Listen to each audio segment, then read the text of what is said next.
আসসালামু আলাইকুম সুপ্রিয় ধান চাষি ভাইয়েরা, আপনারা অবশ্যই ভালো আছেন। আমিও আল্লাহর রাস্তায় ভালো আছি।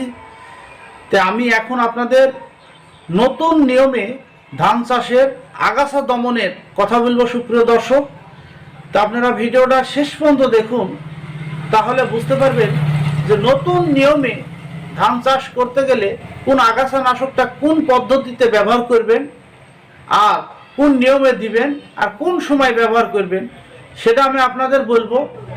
আর আপনারা ধানের এই আগাছানাশক দুটো ব্যবহার করে আপনার কি পরিমাণ লাভ হবে সেটাও আমি আপনাদের বলবো, আর কখন ব্যবহার করবেন সেটাও বলবো। তো শেষ পর্যন্ত দেখুন ভাই, না হলে আপনারা বুঝতে পারবেন না ভিডিওর সারমর্ম। তো ভিডিওটা আপনাদের ভালো লাগলে একটা লাইক দিবেন, চ্যানেলে নতুন বন্ধু তাহলে সাবস্ক্রাইব করবেন। তো সুপ্রিয় দর্শক, প্রথমে আমি ধান চাষের আগাছানাশকের ভিডিও সিনজেন্টা কোম্পানি রিপিট রগলান রেজার এই ওষুধদের নাম আমি বলেছি। রিপিট লগরান লেজার এই ওষুধগুলো ধান লাগানোর 7 দিনের মধ্যে, ধান লাগা 3 থেকে 7 দিনের মধ্যে 4 হালকা ইউরিয়া সারের সাথে মিশা 1 থেকে 1.5 ইঞ্চি পানি থাকি আমরা সারের সাথে মিশা ছিটাই দিব। আর ধানের যত রকমের আগাছা আপনার বের হবে, মাটি ফুটি সব কোনো আর বের হবে না। এই হলো এক পদ্ধতি। এটা আমার এ বিষয়ের উপরে ভিডিও দেওয়া আছে, আপনারা ভিডিওটা দেখতে পারেন, তাহলে সম্পূর্ণ বুঝতে পারবেন ইনশাল্লাহ। তো এই এখন আপনার নতুন নিয়মে যে ধানের আগাছা দমন করা, ওগুলো দেওয়ার পরেও দেখা যাচ্ছে ধানের আইল কাটা লাগে, ধানের ক্যাংড়া কাটা হয় বা আড়াইল হয়, অনেক জায়গায় দুবলা হয়।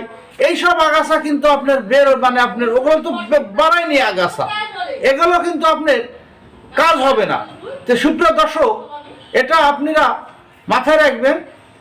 এবার এই আগাছানাশক যেটা আপনারা দেন, তাহলে কিন্তু আপনার ওই যে 3 থেকে 7 দিনের মধ্যে যে আগাছানাশক আছে রিপিট লেজার লগরান এই ওষুধগুলো আর ইউরিয়া সারের সাথে মিশি ব্যবহার করা লাগবে না।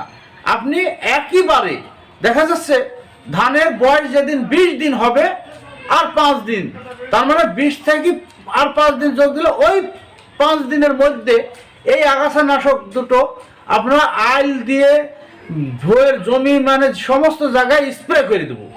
এইবার জমিতে আমরা পানি শুকায় দিব।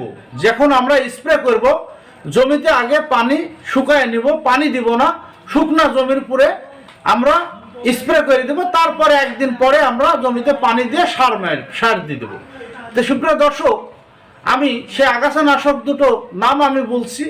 সেই আপনার হলো বায়ার কোম্পানির আপনার ক্রাউন সিল, দেখতে পাচ্ছেন সুপ্রিয় দর্শক, এটা হলো আপনার ক্রাউন সিল। দেখুন এই ক্রাউন সিল আপনার 33% জমিতে দেখা যাচ্ছে আপনি এটা 50 থেকে 60 লিটার পানিও করতে পারবেন, আবার আপনি 50 লিটার পানি দিয়ে স্প্রে করতে পারবেন। তা আমরা মেলা স্প্রে করার মধ্যে যাব না। আমরা দেখা যাচ্ছে 33% জমিতে 50 লিটার পানি দিয়ে আমরা ভালো করে গাছ, ধানের আইল সমস্ত জায়গা ভিজিয়ে আমরা স্প্রে করে দেবো। এইবার ওর সাথে দেখছেন যে আপনার ক্যাংড়া, আপনার বিভিন্ন রকমের আপনার হলো হাবিজাবি ঘাসও আপনার হয়, কচুরি পানা।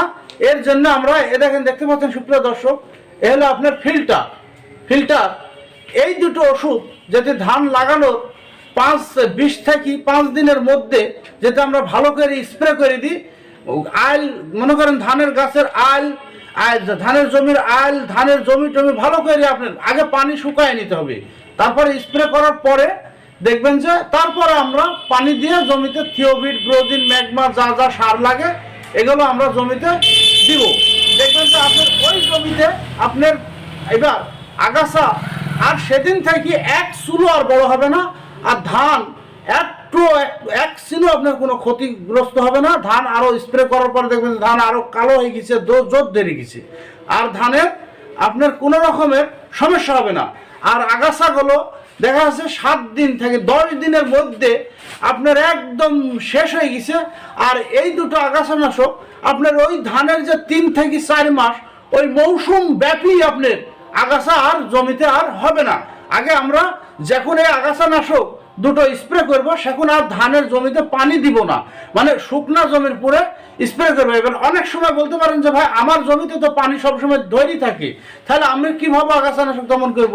তাহলে যারা জমিতে পানি শুকায় না তার জমিতেও আপনি এটা স্প্রে করবেন, যে ঘাসগুলো পানির উপর দিয়ে হওয়ার পরে স্প্রে করবেন, দেখবেন যে আপনার ধানের আগাছা শেষ হয়ে গেছে। তো সুপ্রিয় দর্শক, এই হলো দুটো আগাছানাশক, একটার নাম হলো আপনার কাউন্সিল আর একটার নাম হলো আপনার ফিল্টার। 33% জমিতে ফিল্টার দিব আমরা 200 মিলি, আর এই কাউন্সিল দিব 30 মিলির একটা বোতল। দুটো একত্র করে 50 লিটার পানি দিয়ে ভালো করে ধানের জমি আইল সহ ভালো করে ভিজে স্প্রে করে দেব।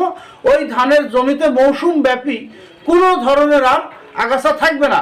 তাহলে দেখেন, এই আগাছানাশকটা যদি দেন তাহলে আপনার আর নতুন করে আর লেবারলি আপনার জমি আর আগাছা নিড়ানো লাগবে না। এমনি আপনারা ধান খামসাতে পারেন বা পারেন, খামসানেও লাগবে না, ধানে সার দিয়ে দিবেন, পানি দিবেন, ধান আপনার জোর বেঁধে যাবে বা জোর ধরে যাবে। তো আপনারা ভিডিওটা শেষ পর্যন্ত দেখার জন্য আপনাদের অসংখ্য ধন্যবাদ। তো আপনারা ভালো থাকবেন, সুস্থ থাকবেন, এই বলে আমার বক্তব্য শেষ করলাম। আসসালামু আলাইকুম ওয়া রাহমাতুল্লাহি ওয়া বারাকাতুহু।